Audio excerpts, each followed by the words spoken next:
अब तक हमने देखा कि माया पाखी और विशाल की शादी के लिए अच्छे से तैयार होकर आती है। उसे देखकर कबीर उस पर लट्टू हो जाता है, पर खुद को कंट्रोल करते हुए वो उसके साथ कार में बैठ जाता है। कार में बैठते ही कबीर कार के अंदर एकदम दबाकर आगे की सीट और पीछे की सीट के बीच में पार्टीशन कर देता है। उसके तुरंत बाद माया को अपनी गोद में बिठाकर बिना उसे कुछ बोलने का मौका दिए उसे किस करने लगता है। पहले माया थोड़ा रेजिस्ट करती है, पर फिर वो भी उसके साथ किस में इन्वॉल्व हो जाती है। अब दोनों एक दूसरे को पूरे पैशन के साथ किस कर रहे थे। कबीर का मन किस से नहीं भरा, इसीलिए वो माया का पूरा मुंह एक्सप्लोर करने में लग गया था। उसके मुंह का कोना कोना झांक रहा था। ऐसा ही कुछ हाल माया का भी था। वो लगातार 20 मिनट से किस कर रहे थे, इसीलिए अब माया को सांस लेने में दिक्कत होने लगी। ये महसूस होते ही कबीर उसके लिप्स को आखिरी बार जोर से स्मूच करता है और छोड़ देता है। उसके ऐसा करते ही माया गहरी गहरी सांसें लेने लगती है और कबीर के कंधे पर अपना सर रख लेती है। वहीं तो फिर उसे शांत कराने के लिए उसके पीठ पर हाथ फिराने लगता है, जिससे माया थोड़ी शांत हो जाती है। पर ब्लाउज अब तक हमने देखा कि माया पाखी और विशाल की शादी के लिए अच्छे से तैयार होकर आती है। उसे देखकर कबीर उस पर लट्टू हो जाता है, पर खुद को कंट्रोल करते हुए वो उसके साथ कार में बैठ जाता है।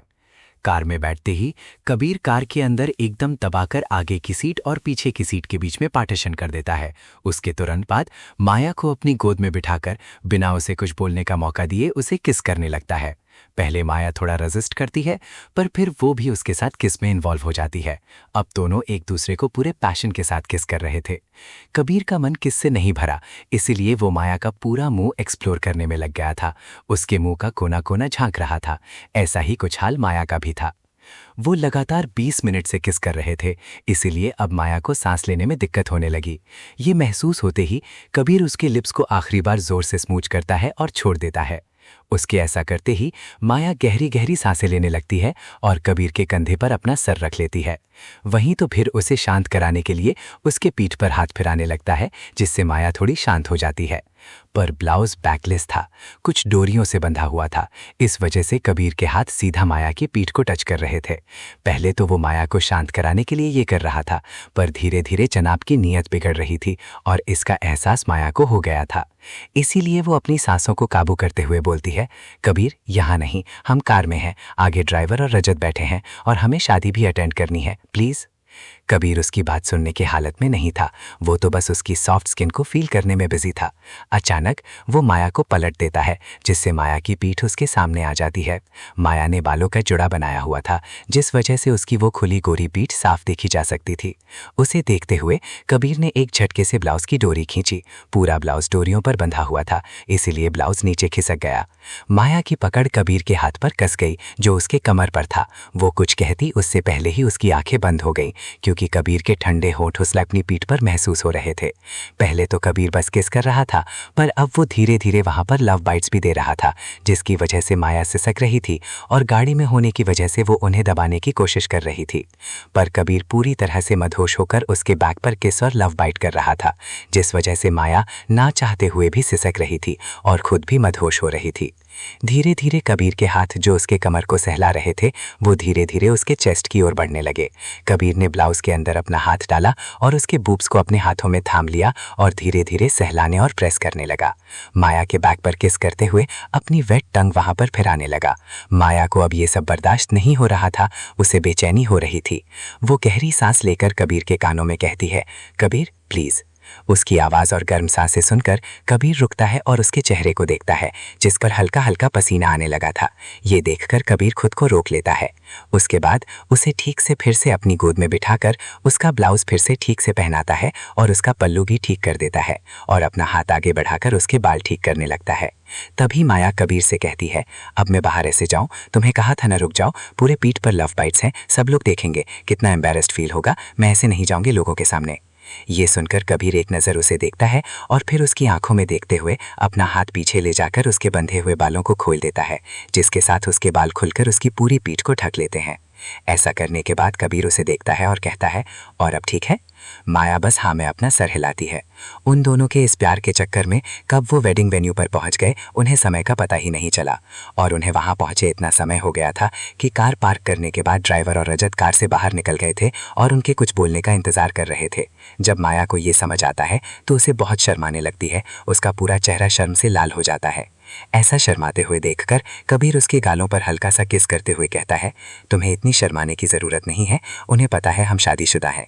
उसकी बातें सुनकर माया उसे पीछे धक्का देकर गोद से उतरते हुए बोलती है, दिन ब दिन बेशर्म होते जा रहे हो तुम। ये कहकर वो एक बार बाहर देखती है, कहीं कोई मीडिया तो नहीं।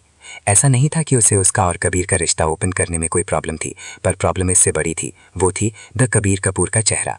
कबीर इंडिया का सबसे बड़ा बिजनेसमैन था। इंडिया ही नहीं, अब बाहर भी उसकी बहुत पावर थी। पावर के साथ साथ बहुत सारे दुश्मन भी थे, कुछ अपने तो कुछ बाहर के। इसीलिए वो हमेशा लो प्रोफाइल रहना पसंद करता था। इसीलिए आज तक किसी भी सोशल मीडिया या न्यूज़ पर कबीर का चेहरा नहीं देखा गया था।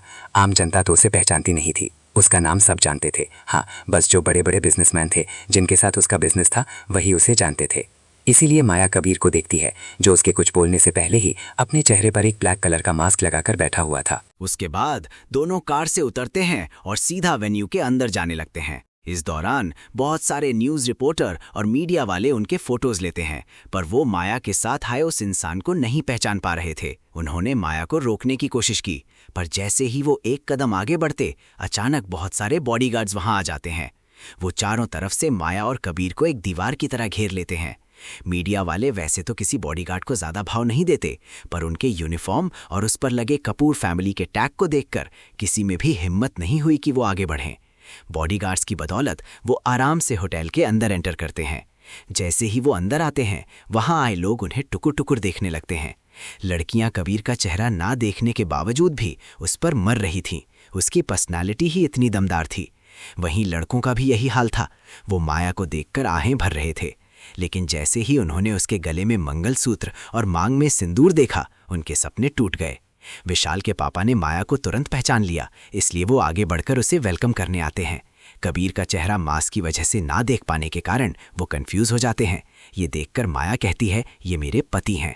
ये सुनकर विशाल के पापा नकली मुस्कान के साथ हाथ बढ़ाते हैं, पर कबीर हाथ मिलाने की जहमत नहीं उठाता। वो शर्मिंदा होकर अपना हाथ वापस ले लेते हैं और उन्हें अंदर आने को कहते हैं। अब तक लगभग शादी का मुहूर्त हो चुका था। सभी गेस्ट अपनी जगह पर बैठ चुके थे। पाखी ने खास अरेंजमेंट करके माया को सबसे आगे बैठाया था, पर ऐसा नहीं था कि वो दोस्ती में कर रही थी। उसके मन में कुछ और ही चल रहा था। थोड़ी देर में विशाल गोल्डन शेरवानी में आता है। वरमाला होने वाली थी। पंडित जी दुल्हन को बुलाते हैं और पाखी एक रॉयल एंट्री लेती है पालकी में। वो स्टेज पर आती है, सबको देखती है, और जैसे ही उसकी नज़र माया पर पड़ती है, वो ठिठक जाती है। उसके बगल में बैठे इंसान को देखकर उसे अंदाज़ा हो जाता है कि वो कौन है। विशाल का भी यही हाल था। माया को देखकर वो बोलने लायक नहीं रहता। किसी तरह दोनों वरमाला की रस्म पूरी करते हैं। फिर गिफ्ट सेरेमनी शुरू होती है।